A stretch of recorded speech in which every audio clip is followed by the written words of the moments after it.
Assalamualaikum warahmatullahi wabarakatuh. Ananda, kita ketemu lagi pada mata kuliah evaluasi proses pembelajaran biologi ya. Pada pertemuan kedua, seperti yang sudah dijelaskan pada via Zoom pada pertemuan pertama, bahwa kita akan masuk kepada materi kedua, yaitu adalah konsep evaluasi. Nah, tadi Ananda sudah membahas juga bersama teman-temannya atau sudah mempersiapkan diri dari rumah. Itu yang akan mempresentasikan pada pertemuan kedua ini adalah kelompok 1. Nah, tentu sudah ada ya sekurang-kurangnya pengetahuan dari masing-masing Ananda yang sudah terbentuk ya. Apa sih sebenarnya konsep evaluasi itu begitu. Nah, sekarang akan ditegaskan untuk menghimpun semua materi, untuk menjawab semua pertanyaan-pertanyaan dan rasa penasaran, rasa ingin tahu yang sudah dimiliki. Maka dalam kali ini Ibu akan menjelaskan mengenai konsep dasar dari evaluasi. Sebenarnya dalam evaluasi tersebut seperti yang minggu pertama ada ruang lingkupnya. Nah, sekarang kita lihat bahwa sebelum mengevaluasi tentu harus ada proses terlebih dahulu. Proses itu yang dikenal dengan proses pembelajaran, di mana proses pembelajaran tentu harus ada pendidik atau dikenal dengan siswa, guru, dan peserta didik atau juga bisa disebut dengan siswa. Dalam proses pembelajaran ini tentu ada hal yang harus kita bicarakan yang disebut dengan materi. Sebenarnya dalam proses itu ada materi, dan untuk melihat nanti apakah materi itu dapat tercapai dengan baik atau tidak, itulah yang akan kita evaluasi.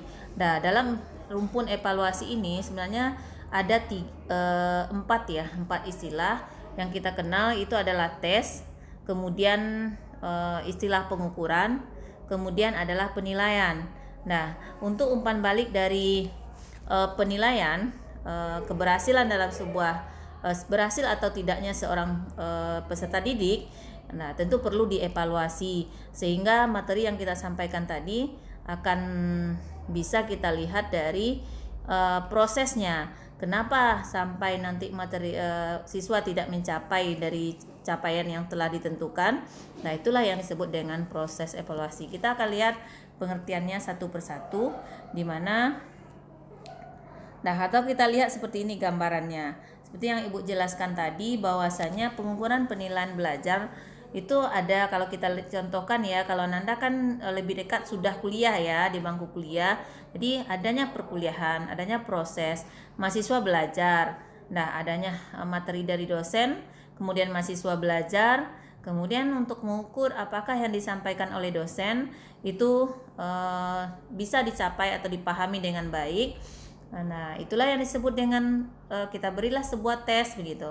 Tes seperti yang pernah saudara lakukan, itu adanya pertanyaan-pertanyaan, adanya petunjuk. Kemudian dari tes tersebut tentu akan ada hasil belajarnya. Nah, sebelum ke hasil, sebelum ke nilai, tentu harus lakukan beberapa pengukuran, itu yang dijelaskan tadi. Maka akan bisa dikatakan lulus atau tidak lulus. Nah, kemudian kita lihat satu persatu. Dari pengertian istilah tes, pengukuran, penilaian, dan evaluasi, di mana tes itu merupakan alat pengumpulan yang direncanakan secara khusus atau alat ukurnya. Di sini kita bisa melihat bahwa tes itu adalah alatnya atau instrumennya yang pernah saudara dengar, misalnya dari adanya soalnya. Contohnya kita belajar nanti biologi umum misalnya, untuk mengukur Ananda mencapai tujuan atau capaian pelajaran, memahami materi tersebut, tentu diukur dengan tes. Maka dosennya pasti akan membuat alat-alat ukur atau berupa soal, baik itu berupa pilihan ganda ataupun berupa soal uraian. Kemudian dengan adanya alat ini akan digunakan dalam sebuah pengukuran gitu. Jadi soal-soal tadi, pertanyaan-pertanyaan tadi akan kita gunakan untuk instrumennya, untuk pengukurnya, itu adalah dikenal dengan pengukuran. Itu adalah suatu usaha yang dilakukan untuk mengetahui keadaan yang sebenarnya yang dapat dikuantitaskan. Nah, artinya apa? Jadi setelah kita lakukan tes, maka lakukanlah proses pengukuran. Jadi proses tes itu disebut dengan proses pengukuran dan hasilnya akan kita dapatkan berupa kuantitatif.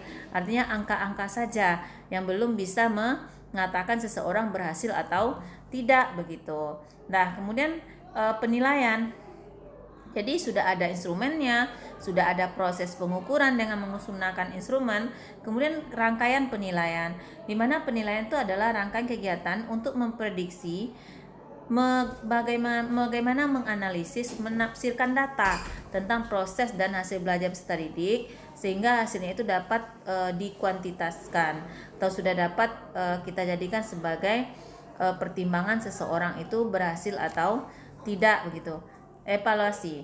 Nah, kalau udah ada tes, ada pengukuran, ada proses pengolahan, maka akan terjadilah yang disebut dengan keberhasilan atau kualitas.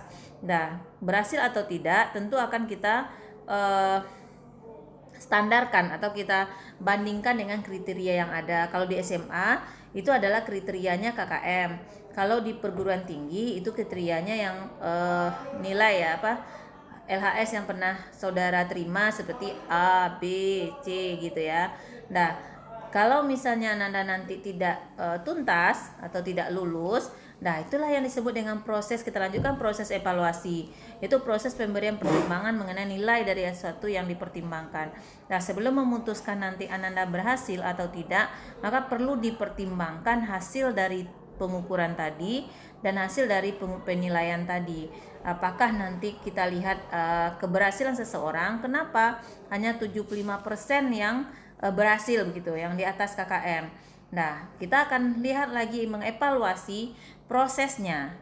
Nah, bagaimana metode yang digunakan guru? Kita evaluasi lagi instrumennya, kita evaluasi lagi pengukurannya, sehingga kita bisa menyimpulkan ternyata memang kalau dari segi proses itu sudah benar, berarti kemampuan dan capaian yang Anda miliki baru sampai di sana. Nah, begitu kira-kira ya.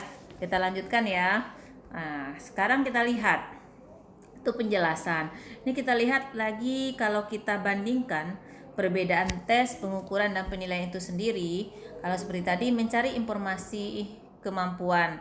Nah, instrumennya ya, instrumen yang kita gunakan seperti adanya UH, seperti adanya UH1, UH2, UH3, UTS, UAS. Ini instrumen-instrumennya. Nah, proses pengukuran itu akan menghasilkan angka. Ini yang Ibu katakan tadi bahwa hanya berupa angka seperti 78, 80. Nah, kalau angka ini kita perhatikan, ini belum ada apa-apanya begitu. Belum bisa mengatakan seseorang tuntas walaupun dapat 100, tapi hanya satu titik tolak ukur saja, hanya dari nilai UH1-nya saja itu belum bisa mengatakan seseorang berhasil atau tuntas. Nah, maka dilakukan sebuah pengolahan seperti yang kita jelaskan tadi. Tentu kita olah dulu, barulah nanti kita bandingkan dengan kriteria. Kalau di SMA itu KKM, di SMP KKM, SD pun KKM. Kalau di kuliah itu kriteria yang sesuai dengan yang dipakai oleh kampus masing-masing, sehingga dapat memutuskan seseorang tuntas atau seseorang lulus. Nah, itu kira-kira ya. Nah, itu tentang konsepnya. Sekarang kita juga akan melihat bagaimana sih fungsi dari evaluasi itu sebenarnya gitu. Jadi ada konsepnya tadi, ada tes sebagai instrumen, ada pengukuran sebagai proses untuk menentukan mencari informasi, kemudian ada penilaian untuk mengolah hasil pengukuran, dan sebelum nanti beri sebuah keputusan, maka dievaluasi dulu baik dari segi proses, pembelajarannya, instrumen dan sebagainya. Nah, sekarang kita lihat dari fungsi evaluasi itu sendiri. Nah, kalau kita lihat itu ada fungsi secara umum, ada fungsi secara khusus. Kalau fungsi secara umum itu mengukur kemajuan, artinya baik itu kemajuan dari proses pembelajaran dari peserta didik itu sendiri. Jadi hasil evaluasi ini bisa mengukur kemajuan. Kalau kita hanya memberikan UH1, maka dia akan bisa mengukur bagaimana kemajuan dari peserta didik dari UH atau kuis yang kita berikan. Kalau kita nanti mengatakan UTS misalnya ya, UTS, UAS, jadi akan bisa mengukur bagaimana kemajuan peserta didik dari latihan-latihan atau tugas-tugas yang kita berikan dengan hasil UTS yang ada pada saat sekarang. Kemudian menunjang penyusunan rencana perbaikan. Nah, maksudnya di sini evaluasi itu tidak hanya untuk penilaian saja, tapi juga evaluasi bisa menunjang penyusun perencanaan. Dari hasil yang kita dapat, kita bisa menyusun perencanaan apa yang akan kita lakukan untuk memperbaiki proses kita, untuk memperbaiki metode dosen itu sendiri, untuk memperbaiki metode guru itu sendiri, kemudian memperbaiki atau melakukan penyempurnaan kembali.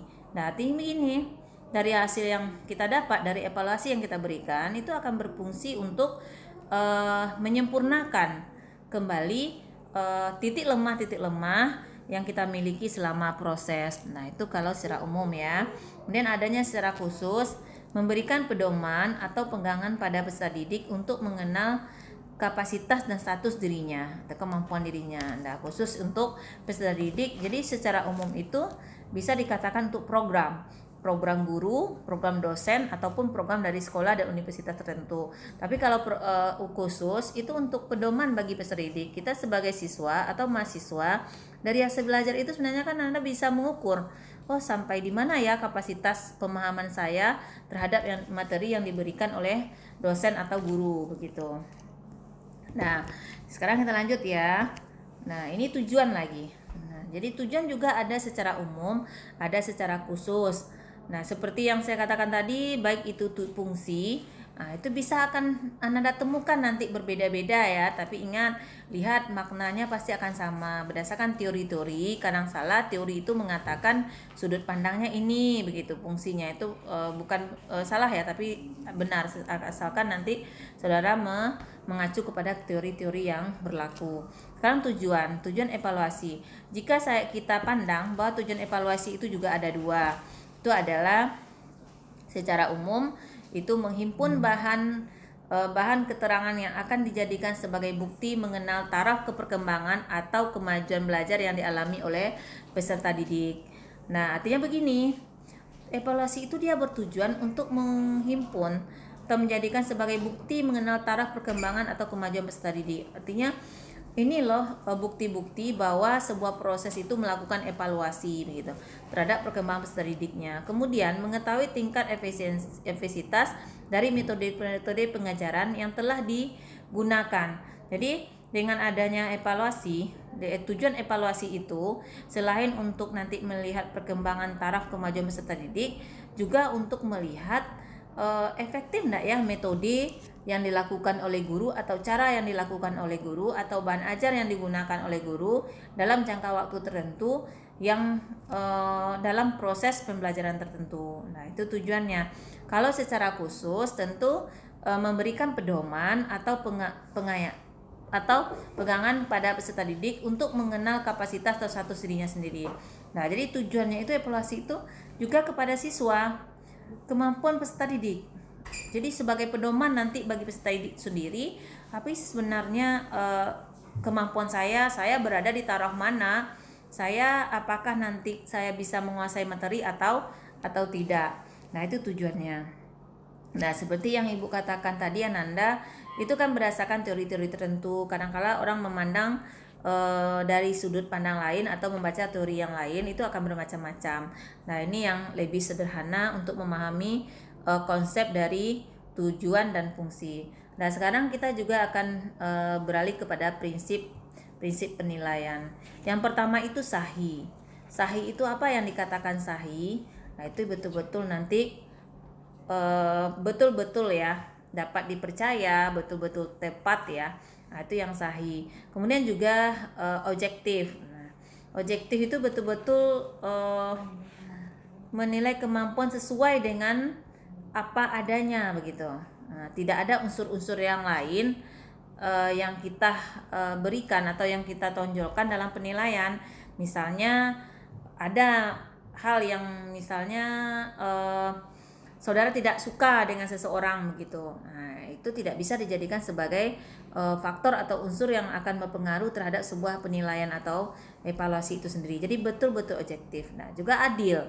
Nah, ini yang kadangkala kita sudah berbuat adil menurut kita, tapi tidak adil menurut orang lain. Jadi istilah adil itu saya rasa itu tidak asing lagi ya, betul-betul adil, betul-betul sesuai dengan apa adanya, tidak memandang dari siapa dia, latar belakangnya, bagaimana kondisinya, tapi betul-betul adil sesuai dengan kondisi-kondisi tertentu gitu. Nah, kemudian terpadu, di mana penilaian itu tidak hanya menitik beratkan kepada satu sudut pandang saja, tapi terpadu mulai dari berkesinambungan ya, terpadu dari awal proses sampai nanti kepada akhir proses. Jadi tidak hanya satu pandangan, tidak hanya satu pengukuran saja. Kemudian terbuka kepada siswa dalam arti kata dalam penilaian itu harus terbuka kepada siswa, harus transparan. Nah, kalau misalnya melakukan tes terhadap anak, tentu mereka harus tahu dulu kapan mereka akan dites, apa yang akan dilakukan, tes apa, materi apa, itu udah jelas. Jadi kalau misalnya Ananda nanti sebagai seorang guru tiba-tiba saja misalnya tidak ada materi yang mau diajarkan atau kondisi kurang mood misalnya seperti itu. Nah, Ananda minta saja supaya jangan kita yang ngajar, kita lakukan tes ya hari ini. Nah, itu tidak boleh, itu tidak terbuka dalam proses penilaian. Kemudian juga terbuka dalam arti kata apa yang akan dinilai. Nah, indikator apa yang akan dinilai kepada anak, baik itu berbentuk pilihan gandakah, berbentuk sikapkah, apa-apa yang akan dinilai, semuanya terbuka. Seperti itu ya. Nah, itu untuk terbuka. Kemudian untuk menyeluruh. Nah, menyeluruh dalam arti kata semua yang berunsur dari proses itu harus menyeluruh penilaiannya, tidak hanya pada satu titik ukur saja. Misalnya kita sebagai seorang guru, nah kan repot itu kalau kita lihat harus periksa ini, harus melakukan kuis, harus memberikan tugas, harus memberikan UTS, harus memberikan UAS, sehingga kita harus menyediakan waktu untuk memeriksa. Kalau kita mengajarnya nanti banyak, 3 lokal, 4 lokal, itu berapa yang harus kita kerjakan. Nah, ini tidak boleh hanya satu kali tes saja, misalnya UTS saja, tidak, harus menyeluruh dari sebuah pengetahuannya, begitu juga dengan sikapnya. Nah, jadi sebuah penilaian menyeluruh itu bisa dari sikapnya, pengetahuan dan keterampilannya, dari sudut pandang yang banyak gitu, sehingga kita dapat menghasilkan hasil yang baik. Sistematis dalam arti kata itu terstruktur gitu loh. Dalam penilaian juga terstruktur, tidak boleh lompat-lompat saja gitu. Jadi terstruktur, sistematis, baik itu dari sistem menyusun soalnya, itu secara bagusnya kaidah penulisan soal itu harus dari yang termudah sampai yang tersulit begitu. Jadi sistematis, baik itu dari segi materinya juga harus sistematis. Kemudian beracuan kepada kriteria. Ini dia adalah untuk menilai setelah misalnya telah mengolah juga harus mengacu kepada kriteria. Tidak bisa nanti kita katakan udah 70 berarti udah bagus ini. Tidak bisa dalam nilai seperti itu. Jadi harus ada kriteria. Kriteria yang dimaksud adalah standar baku yang menjadi acuan kapan siswa itu dikatakan berhasil dan kapan siswa itu dikatakan tidak berhasil. Seperti pada KKM, misalnya biologi KKM-nya 80 untuk kelas 1 materi bab 1 misalnya seperti itu. Nah, itu juga dengan angkutabel. Angkutabel itu adalah dapat dipercaya, dipertanggungjawabkan. Sehingga untuk angkutabel ini hasil penilaian kita itu dapat diakui oleh orang banyak, dapat kita dipertanggungjawabkan dengan proses yang bagus, dengan instrumen yang bagus, dengan penilaian yang bagus, sehingga penilaian kita betul-betul dapat kita pertanggungjawabkan kepada berbagai pihak. Nah, itu kira-kira kalau kita lihat dari pertemuan kedua ya. Nah, tentu ini juga setelah kita bahas secara rinci tadi dan telah banyak juga penjelasannya. Ibu rasa untuk pertemuan kedua kita cukupkan dulu sampai di sini. Dan untuk pendalaman materi itu bisa kita lihat juga dari bahan ajar atau yang buku yang sudah sumber belajar lain yang sudah Ibu berikan di RPS. Mungkin cukup, terima kasih. Kita akhiri materi pada minggu kedua dengan Assalamualaikum warahmatullahi wabarakatuh.